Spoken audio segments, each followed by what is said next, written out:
반갑습니다. 초등부와 젊은 부부를 맡고 이삭과 리브가를 맡고 있는 요민 목사입니다. 옛날에 한 청년이 있었습니다. 누구보다도 교회 일에 열심히 있고 또 하는 일마다 부탁하는 일마다 거절하지 않아서 순종맨이라 불리는 한 청년이 있었습니다. 그런데 이 남자 청년의 유일한 문제가 한 가지 있다면은 40이 넘도록 결혼은 고사하고 아직 연애도 해보지 못했다는 것입니다. 참고로 제 얘기는 아닙니다. 그런데 이 청년이 하도 순종을 잘하고 또 성격도 좋다 보니까 청년부 중에서도 새가족부를 맡게 되었습니다. 그런데 어느 날 이 새가족부에 자신의 이상형과 가장 가까운 여자 청년이 오게 된 겁니다. 말투, 표정, 행동 하나하나가 너무너무 마음에 드는 것입니다. 가슴은 뛰는데 고백할 용기는 도저히 나지 않는 것입니다. 이 청년의 또 하나가 문제가 있다면 여자 앞에서 쑥맥이 된다는 점입니다. 자기가 좋아하는 여자 앞에만 서면 덜덜덜 손은 떨리고 가슴은 콩닥콩닥 뛰고 말은 어눌해져서 아무 말도 하지 못하는 백지 상태가 되는 것입니다. 그런데 이 여청년이 너무 좋은 것을 어떻게 하겠습니까? 고백할 용기는 나지 않고 가슴은 계속 차오르고 어떻게 했겠습니까? 편지를 써야겠다고 마음을 먹은 겁니다. 그래서 아주 정성스럽게 편지지를 골라서 열심히 여러 가지 식구를 인용하면서 자신의 고백을 담은 편지를 썼습니다. 근데 또 하나 문제가 있는데 줄 용기가 없다는 거죠. 하루 이틀 한 주 두 주가 지나는데 호주머니에서 꼬깃꼬깃 이 편지가 구부러지고 있는데 도저히 전해줄 용기가 나지 않는 것입니다. 그런 그날도 어김없이 주일 청년부 예배를 드리고 문 앞으로 나아가고 있는데 문 앞에 그 여청년이 서 있는 것입니다. 그런데 불현듯 그때 뜬금없이 가슴이 벅차오르기 시작하는 거죠. 야, 지금이다, 이때다 라고 생각해서 편지를 전해줘야겠다고 생각했습니다. 그래서 호주머니에 있던 편지를 손에 잡아서 그 청년 손에 냅다 쥐어주고 냅다 주랭량을 쳤습니다. 그리고 전화 오기만을 기다렸죠. 하루, 이틀, 사흘, 한 주가 다 되도록 그 편지를 읽은 여청년에게서 전화가 오지 않는 것입니다. 얼굴을 직접 보고 좋아한다고 고백해도 들을까 말까 한데 편지를 주면서 그것도 냅다 주랭랑을 쳤으니 어떤 여자가 마음에 들겠습니까? 그래서 포기하고 있는데 그날도 주일이 찾아온 겁니다. 이 여자 청년의 얼굴을 어떻게 봐야 하나. 교회가 정말 가기 싫었는데 교회를 어거지로 갔습니다. 그리고 주일 예배를 무사히 마치고 얼굴을 마주칠까 도망가려고 하는데 그 여자 청년과 딱 얼굴이 마주친 겁니다. 성큼성큼 자기에게 다가오는 겁니다. 편지를 읽은 것일까? 내 고백을 받아줄까? 아니면 거절할까? 머리에 오만 가지 생각이 다 들 때 그 여청년이 자기 앞에 딱 섰습니다. 그리고 이렇게 얘기하는 겁니다. 오빠, 근데 지난주에 나한테 2,000원은 왜 주고 갔어? 여러분, 마음이 너무 급해도 정신을 똑바로 차려야 합니다. 급할수록 돌아가라고 하지 않겠습니까? 언제부터 한국교회의 위기론이 한국교회의 다음 세대 위기론으로 변해가고 있습니다. 우리 모두가 다음 세대가 어떻게 될까 급한 마음을 가지고 있습니다. 그래서 여기저기 이런저런 프로그램을 많이 진행하고 있지만 다음 세대에게 물려줄 영적 유산이 무엇인지 진지하게 고민해 본 적이 있는가 한번 생각해 보아야 합니다. 다음 세대 위기로는 누구나 외치고 있지만은 정작 우리에게 그런 유산이 있는지, 다음 세대에게 어떤 믿음의 유산을 남겨줘야 할지 진지하게 고민하지 않는다면은 우리는 엉뚱하게 2,000원을 줬던 이 청년과 같은 행동을 할지 모릅니다. 그래서 이번에 교육 목사들이 3번에 걸쳐서 다음 세대에게 우리가 어떤 믿음의 유산을 남겨줘야 할지, 그리고 그 믿음의 유산을 어떻게 남겨줘야 할지 그 방법을 진지하게 고민해 보는 시간을 가지려고 합니다. 우리는 세 명의 인물, 바울, 요셉, 그리고 예수님이 남기신 마지막 유언을 토대로 각각 사명, 성품, 성장 DNA라는 주제로 함께 말씀을 나눌 것입니다. 오늘 우리가 읽은 본문 디모데후서는 바울이 자기의 영적 아들이자 다음 세대 목회자이자 후임 사역자인 디모데에게 여러 가지 목회적 지침과 목회적 방법을 서술한 목회 서신 중에 하나인 디모데후서입니다. 이 디모데후서 바울 서신은 역사적 바울 서신은 이 역사적 순서로 나열되어 있지 않습니다. 로마서가 제일 앞에 있다고 해서 제일 처음 쓰여진 것도 아니고 빌레몬서가 제일 마지막에 있다고 제일 마지막에 쓰여진 것도 아닙니다. 그러면 이 13권의 바울의 서신을 순서대로 나열하면 맨 마지막 장에 오는 것이 무엇인가? 바로 이 디모데후서 4장이 됩니다. 말하자면 이 디모데후서 4장은 바울이 자신의 영적 아들인 디모데에게 남긴 유산이자 마지막 유언과 같은 말이라고 할 수가 있습니다. 디모데후서 4장 6절에서 바울은 이렇게 이야기합니다. 전제와 같이 내가 벌써 부어지고 떠날 시각이 가까이 왔도다.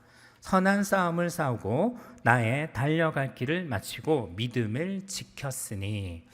여기 전제와 같이 부어진다는 것은 자신의 마지막이 가까웠다는 것을 의미합니다. 바울은 지금 두 번째로 로마 감옥에 투옥된 상태입니다. 나이는 이미 60대가 되었고 신체 기능은 저하되었고 감옥의 여러 가지 어려운 상황 때문에 바울은 자신의 죽음을 직감하고 있습니다. 그래서 그 상황에서 바울은 다음 세대 목회자이자 자신의 영적 아들이었던 디모데를 보고 싶었을 것입니다. 그래서 디모데후서 4장 9절에서 바울은 디모데에게 이렇게 이야기합니다. 너는 어서 속히 내게 오라. 너는 어서 속히 내게 오라. 어서 속히라는 긴급을 알리는 부사를 두 번이나 사용하면서 바울은 얼마나 간절히 디모데를 보고 싶었는지 이야기해 주고 있습니다. 목숨은 경각에 달려 있고 자신의 영적 아들이 보고 싶었던 마음을 우리는 여기서 느낄 수가 있습니다. 또 로마 감옥에 있다 보니까 자신이 세웠던 다음 세대 목회자들 그리고 자신의 제자들을 너무 보고 싶었을 것입니다. 그 마음을 디모데후서 4장 10절에서 바울은 또한 이렇게 이야기합니다. 데마는 이 세상을 사랑하여 나를 버리고 데살로니가로 갔고 그레스게는 갈라디아로 디도는 달마디아로 갔고 누가만 나와 함께 있다고 바울은 이야기하고 있습니다. 이 짧은 고백문에서 바울의 외로움과 또 죽음에 임박한 자신의 고통을 우리가 느낄 수가 있습니다. 바울은 이런 상황에서 디모데에게 자신의 마지막 부탁을 합니다. 그것이 오늘의 본문 디모데후서 4장 13절입니다. 4장 13절에서 바울은 이렇게 이야기합니다. 내가 올 때에 내가 들어와 갑오 집에 둔 겉옷을 가지고 오고 또 책은 특별히 가죽 종이에 쓴 것을 가져오라. 바울은 에베소에서 목회하고 있는 디모데에게 어서 속히 로마로 오라고 이야기합니다. 그리고 올 때에 두 가지를 가져오라고 명령하는데 특별히 겉옷, 그 겉옷은 드로아에 있는 가보의 집에 둔 것을 가져오라고 명령하고 두 번째로는 성경을 가져오되 특별히 가죽종이, 즉 양피지에 쓴 성경을 가져오라고 명령합니다. 어서 속히라는 긴급함을 알리는 부사를 두 번이나 쓸 정도로 디모데를 간절히 보고 싶었고 자신의 죽음이 경각에 달려있다는 것을 알았음에도 불구하고 드로아를 거쳐서 오라고 바울은 이야기합니다. 드로아는 소아시아 북서쪽에 있는 곳으로 만약에 드로아를 통해서 로마로 가게 되면은 몇 달이나 더디게 도착할 수가 있습니다. 그런데도 왜 굳이 드로아에 둔 자신의 겉옷을 바울은 가져오라고 명령했을까요? 우리가 디모데후서에 보면은 바울이 디모데에게 겨울이 오기 전에 오라고 명령합니다. 즉 겉옷을 가져오라는 명령이 월동 준비 차원에서 그렇게 했다고 생각할 수도 있습니다. 그러나 지금 바울이 갇혀 있는 곳은 로마 감옥입니다. 로마서 16장을 보면 바울과 얼굴로 알고 있는 로마 교인들이 30명이 넘었습니다. 거기에는 우리가 잘 알고 있는 브리스길라와 아굴라도 있었고 자신의 친척도 거기에 살고 있었습니다. 그런데 겉옷 하나 준비하지 못했을까요? 당연히 준비할 수 있었을 것입니다. 그런데도 왜 굳이 드로아를 거쳐서 빙빙 돌아서 자신이 입던 헤어지고 낡은 그 겉옷을 굳이 가져오라고 명령했던 것일까요? 여기서 우리는 그 당시에 몇 가지 관행을 잘 알아야 합니다. 여러분 열왕기하 2장을 보면 엘리야가 자신의 사명을 모두 마친 후에 승천하는 장면이 등장합니다. 위대한 예언자였던 엘리야가 승천하는 것을 보고 후임 목회자이자 후임 예언자였던 엘리사가 두려움에 떨기 시작합니다. 선생님 없이는 아무것도 할 수 없을 것 같은 막연한 어려움이 자기에게 느껴졌습니다. 그래서 선생님을 끝까지 쫓아가게 되죠. 그런데 승천하기 직전에 엘리야가 엘리사에게 무엇을 구하느냐고 물어봅니다. 우리가 잘 아는 것처럼 갑절에 영감을 구하게 됩니다. 그런데 그 장면을 자세히 보면 하늘에서 엘리야가 승천할 때 뭐가 하나 뚝 떨어지는데 그것이 바로 엘리야의 겉옷입니다. 그 엘리야의 겉옷을 가지고 엘리사가 요단강을 가르는 기적을 행하기도 합니다. 그렇다면 여기서 겉옷은 무엇을 의미할까요? 두 가지를 의미합니다. 하나는 엘리야의 위대한 예언자의 사명이 엘리사에게 옮겨졌음을 의미하고 또한 엘리야가 가지고 있었던 영감과 능력이 엘리사에게 고스란히 옮겨졌음을 의미합니다. 여기서 겉옷은 사명을 그리고 사명 감당할 능력을 상징한다는 것을 알 수가 있습니다. 또 한 가지 장면이 있는데요. 민수기 20장을 보면은 아론이 죽는 장면이 등장합니다. 호르산에 올라가서 123세가 된 아론이 죽게 됩니다. 그때 하나님이 모세에게 명령합니다. 올라갈 때에 그냥 올라가지 말고 엘르아살을 데리고 올라가라. 엘르아살은 아론의 아들로 다음 대제사장으로 지목된 사람입니다. 그 장면 민수기 20장 24절이 이렇게 기록하고 있습니다. 너는 아론과 그의 아들 엘르아살을 데리고 호르산에 올라 아론의 옷을 벗겨 그의 아들 엘르아살에게 입히라.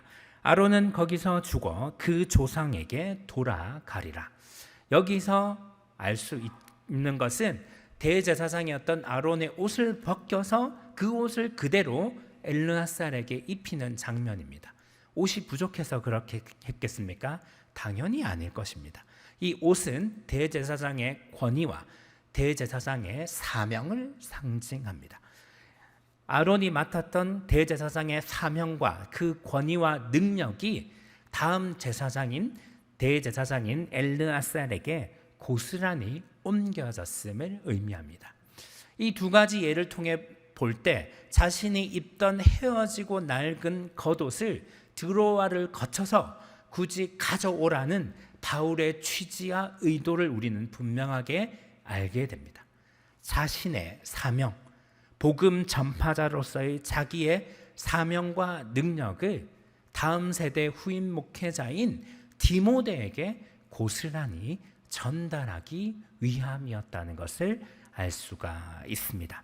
그 겉옷은 바울의 사명이 디모데에게 고스란히 옮겨졌음을 의미합니다.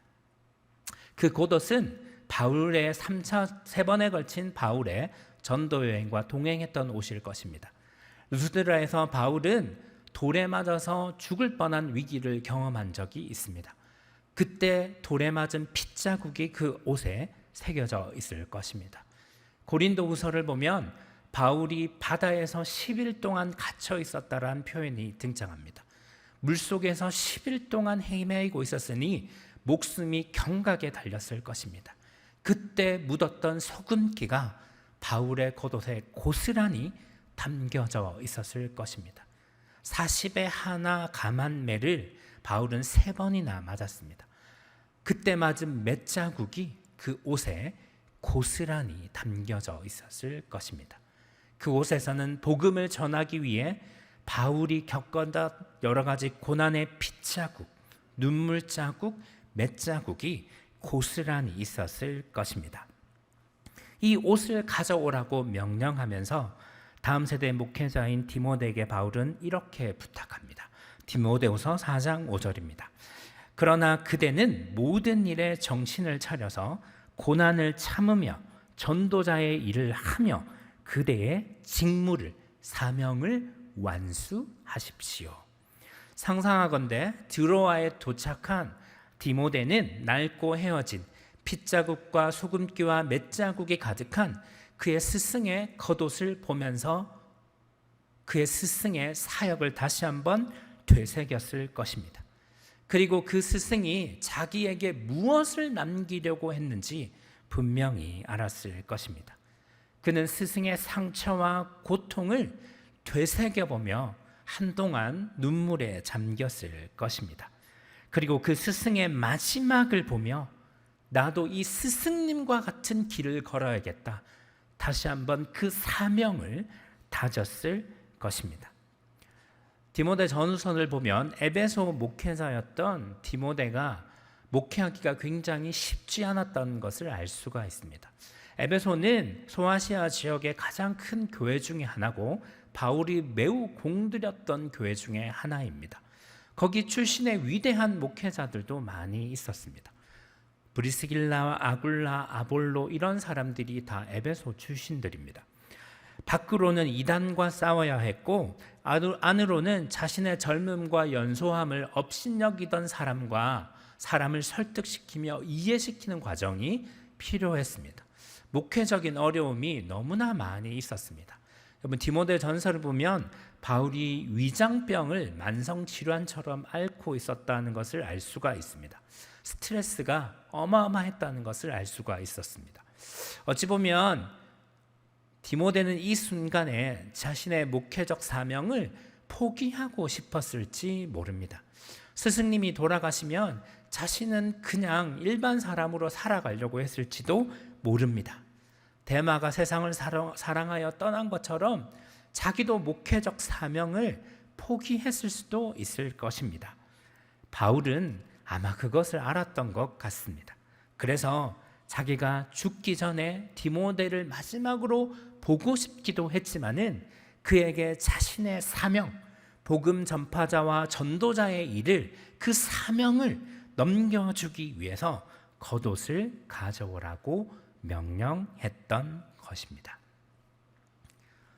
다음 세대를 책임지고 있는 산성교회 교회학교 교사 여러분, 그리고 성도님 여러분, 여러분에게는 바울처럼 이 겉옷이 있습니까? 여러분에게는 다음 세대에 물려줄 위대한 유산, 사명의 겉옷이 있습니까? 제가 오랜만에 본가에 갔습니다. 그런데 집 앞 문을 나섰을 때 쓰레기통에서 낯선 옷 하나를 발견하게 되었습니다. 검은색 바지였는데요. 여기저기 실오라기가 나와 있고 이미 오래 입은 탓에 색이 바래져 있었습니다. 그 가운데 자크는 다 망가져서 자크 주변에 구멍이 나 있었습니다. 그것은 저희 어머니의 옷이었습니다. 저희 어머니는 20, 50대를 지나오면서 이 옷을 입고 다니셨습니다. 근 30년을 이 옷을 입으셨는데요. 집이 너무 가난하고 살림살이가 빠듯하고 또 세 아들을 키우다 보니까 자신의 옷을 입는다는 것은 생각지도 못할 일이었습니다. 아들들의 옷도 겨우 명절이 되어서나 입힐 수 있었기 때문에 자신의 옷을 챙길 여유가 별로 없었습니다. 어머니는 30년 가까이를 이 바지를 입으면서 사셨습니다. 옷이 한 벌뿐이다 보니까 한 주 내내 입어야 했고, 그러다 보니 일요일이 되어야지 이 옷을 빨 수가 있었습니다. 그런데 어느 날 이 옷의 자크가 터져버린 겁니다. 한 벌뿐인 옷에 자크가 터졌으니까 얼마나 낭패이겠습니까? 그래서 할 수 없이 궁여지책으로 옷핀을 기워다가 그 옷을 입고 다녔습니다. 어머니는 한동안 그 상태 그대로 그 옷을 입고 다니셨습니다. 부끄러울 텐데 부끄러움을 계산할 처지가 되지 못했습니다. 누군가 핀잔을 주거나 놀렸을 텐데 그 핀잔에 귀 기울일 만큼 여유 있는 삶이 아니었습니다. 그저 자식하며 사는 것이 다였고, 자식이 성장하는 것을 보며 웃는 것이 다였습니다. 자식 자랑하는 것이 당신의 고장난 자크의 부끄러움을 만회하는 일이라고 어머니는 생각했습니다. 저는 그 낡은 검은 바지를 보면서 사랑의 사명이 무엇인지 분명히 깨달았습니다. 어머니는 저에게 한 번도 사랑한다 말하지 않았지만 그 바지가 어머니의 사랑이 무엇인지, 그리고 자식을 양육하고 사랑한다는 어머니로서의 사명이 무엇인지 제게 보여주셨습니다.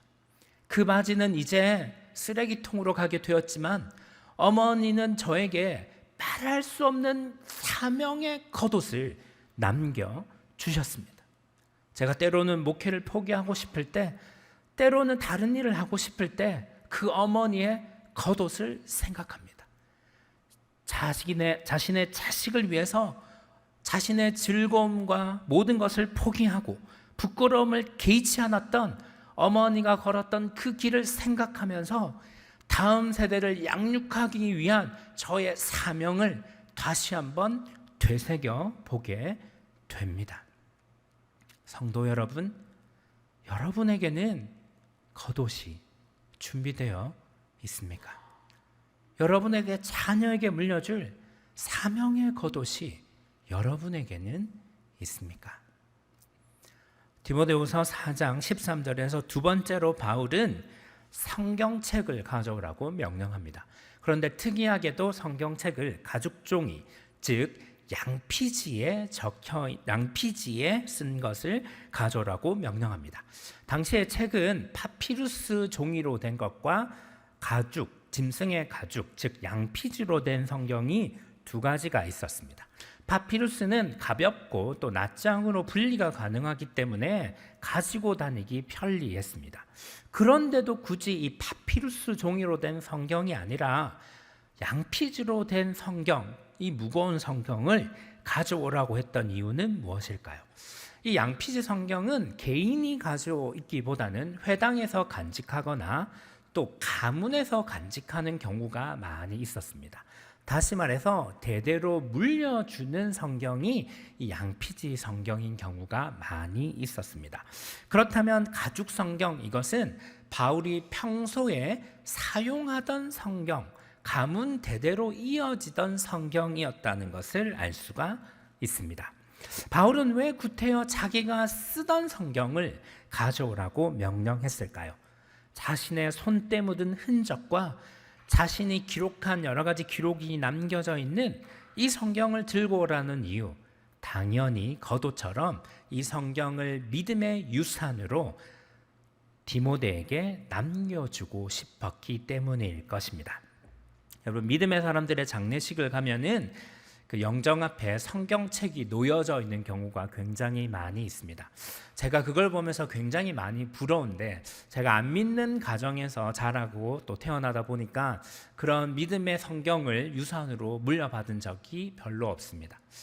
어르신들이, 고인들이 쓰던 그 손때 묻은 성경을 보면서 어머니가 좋아했던 성경 구절은 이 구절이구나, 어머니가 붙잡고 기도했던 말씀은 바로 이 말씀이었구나 라면서 이 장례식을 보내는 사람들을 보면은 한없이 부러울 때가 많이 있었습니다. 저는 그런 유산이 없습니다. 그런데 고인들이 남긴 것이 종이 성경일까요? 결코 그렇지 않을 것입니다. 고인들이 남긴 것은 절대로 성경책이 아닙니다. 그 성경을 읽어보면은 고인들이 겪었던 고난과 상처, 아픔이 고스란히 담겨져 있습니다. 그분들이 붙잡았던 말씀이 무엇인지, 그분이 집중해서 읽었던 성경이 무엇인지, 평소에 즐겨 암송하던 말씀이 무엇인지 그 성경책을 보면 알 수가 있습니다. 그래서 할머니가, 어머니가 남기신 것은 결코 종이 성경책이 아니라 하나님의 말씀이라는 것을 알 수가 있습니다. 바울도 마찬가지로 디모데에게 디모데후서 3장 16절에서 이렇게 이야기합니다. 우리 이 구절은 같이 한번 읽어볼까요? 시작. 모든 성경은 하나님의 감동으로 된 것으로 교훈과 책망과 바르게 함과 의로 교육하기에 유익하니. 여러분, 여기서 하나님의 감동, 하나님의 영감으로 되었다는 것은 원문 그대로를 지적하면은 하나님이 호흡을 불어넣으셨다라는 뜻입니다. 여러분, 하나님이 아담을 흙으로 지었을 때 그것은 흙 인형에 불과했습니다. 그런데 하나님이 거기에 생명의 호흡을 불어넣자 아담이 생명, 살아있는 피조물이 되었습니다. 마찬가지로 성경이 기록될 때 하나님이 사도와 예언자들에게 생명의 호흡을 불어넣으셔서 죽은 인간의 문자가 살아있는 하나님의 말씀이 되게 했다는 것입니다. 여러분, 하나님의 말씀이 기록될 때 영감으로 하나님의 호흡으로 기록되었다면 당연히 읽을 때도 하나님의 영감 호흡으로 읽어야 한다는 것입니다. 하나님의 영감으로 성경책을 읽는다는 것이 무엇입니까? 성경을 죽은 문자로 읽지 않는다는 것입니다. 성경을 인간의 말로 읽지 않는다는 것입니다. 우리가 성경을 하나님의 말씀으로 믿는다면, 지금 하나님이 살아계신 하나님이라고 믿는다면 성경을 읽을 때 하나님이 직접 내게 말씀하시는 오늘의 말씀으로 읽어야 한다는 것을 의미합니다. 여러분, 고인들의 성경책이 의미가 있는 것이 무엇입니까? 그 한자 한자 그어가면서, 줄을 그어가면서 읽은 그 성경이 살아있는 하나님의 말씀이기 때문입니다. 죽은 문자가 아니라 고인이 생생하게 하나님의 음성으로 들었던 하나님의 말씀이기 때문입니다. 지금 여기서 말씀하시는 살아계신 하나님의 명령을 들었던 그 고인들의 신앙이 그 책에 고스란히 담겨져 있기 때문입니다. 바울도 디모데에게 가죽종이로 된 성경을 물려주면서 그런 마음으로 졌을 것입니다. 디모데야, 네가 사명을 감당하면서 어려운 일이 있을 것이다. 포기하고 싶을 것이다. 고난 앞에서, 부끄러움 앞에서 내려놓고 싶을 것이다. 그러나 그때마다 말씀을 붙잡아라. 말씀이 너를 살려줄 것이다. 말씀이 다시 너를 사명 앞에 세울 것이다. 그런 의미를 담아서 바울은 가죽종이에 된 이 성경을 남겨주었을 것입니다. 여러분, 어느 날 제가 본가에서 자는 일이 별로 없는데 본가에서 자는 일이 있었습니다. 근데 또 이제 주일 아침에 본가에서 자다 보니까 집이 좋죠. 늦잠을 잤습니다. 허겁지겁 본가에서 막 교회로 오고 있는데 누가 제 팔을 탁 붙잡으면서 효미 아이가 이렇게 얘기하는 겁니다. 이게 한 번 봐도 누군지 모르겠는 게요. 내 누군지 모르겠는데 선생님 아니가. 제가 중학교, 초등학교를 그 동네에서 나왔는데도 어떤 선생님인지 도저히 기억이 나지 않는 겁니다. 그때 그 선생님이 저한테 얘기했습니다. 네, 교회학교 선생님 아이가 라고 말씀하셨습니다. 저는 순간 깜짝 놀랐습니다. 제 기억력에 놀란 게 아니고 이 선생님이 너무 많이 변한 겁니다. 제가 기억하는 선생님은 젊고 파리파리하고 생글생글한 선생님이었는데 이미 귀밑머리가 하얗게 휘었고 얼굴에 주름이 가득한 분이 저한테 선생님이라고 얘기해서 격세지감에 너무너무 놀랐습니다. 30년이 다 지났으니까 선생님이 나이가 드실 만도 했습니다. 제가 어렸을 때 부산에서 교회학교로 가장 유명했던 서부교회를 6년 동안 다녔습니다. 6년 동안 그 선생님이 저를 교회로 인도했는데요.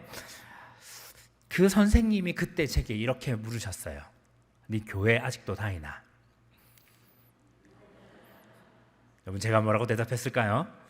저 전도사인데요. 여러분, 그때 우리 선생님에게서 세상에서 가장 환한 미소를 보았습니다. 저는 예수 믿지 않는 가정에서 나고 자랐습니다.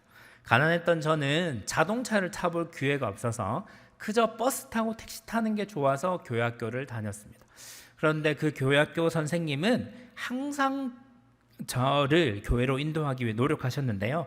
저희 고모님이 교회 다니는 것을 엄청 반대하셨어요. 저희 집에 같이 사셨는데 교회 데려가는 일이 결코 쉽지 않았어요. 아침에 일찍 오니까 막 예수쟁이 재수 없다고 하고 막 소금 뿌리고 물 뿌리고 막 가래침 뱉기도 하고 막 이런 어려운 일을 많이 겪었는데요.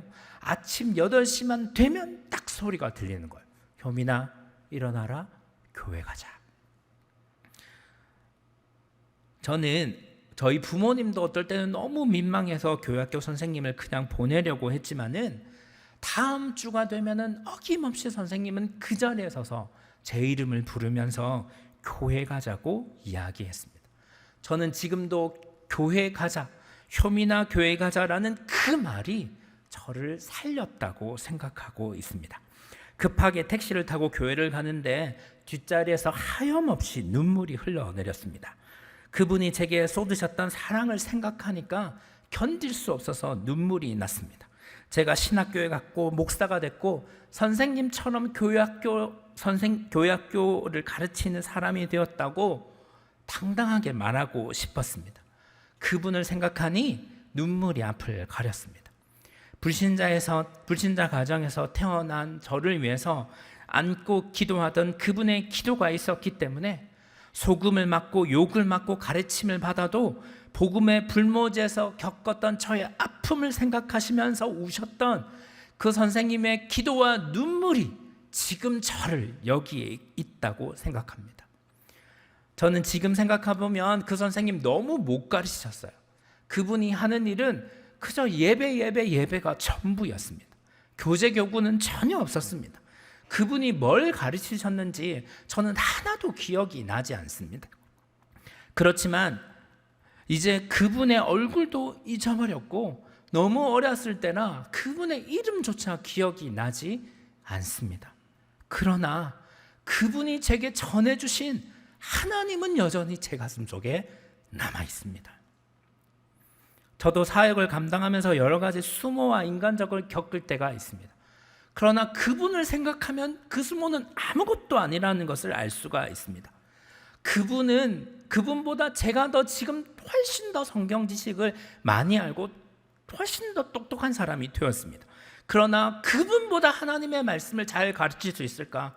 저는 자신 있게 말할 수 없습니다.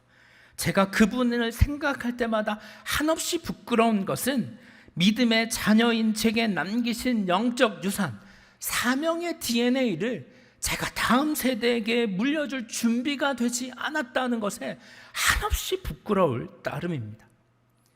입으로 가르친 것은, 머리로 가르치는 것은 남지 않습니다. 오직 가슴으로, 삶으로 가르치는 것만 남습니다. 다음 세대에게 물려줄 영적 유산이 여러분에게는 있는지 고민해야 합니다. 바울은 인생의 마지막 페이지에서 다음 세대의 목회자인 디모데에게 사명의 겉옷과 사명을 감당할 수 있는 말씀을 남겨주었습니다. 여러분에게 다시 한번 묻고 싶습니다. 믿음의 다음 세대에게 물려줄 사명의 겉옷과 하나님의 말씀이 여러분에게는 있습니까? 기도하겠습니다.